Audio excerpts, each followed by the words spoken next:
Ya kami menambahkan terus terang aja. Kami awalnya pesimis. Pedada, barang cermin dibangun, ternyata di sini tinggal Pak. Alhamdulillah, Bapak jadi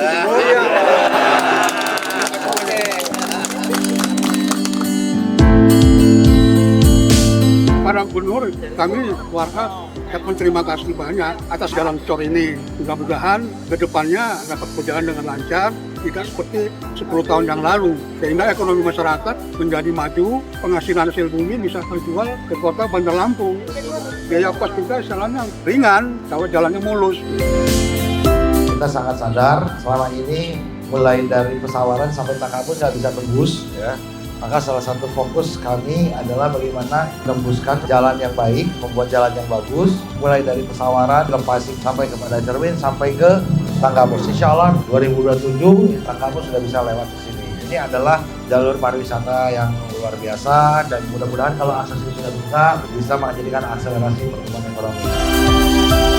Kami ucapkan banyak terima kasih, syukur alhamdulillah sekarang jalannya sudah bagus, jadi udah lancar gitu tuh transportasinya.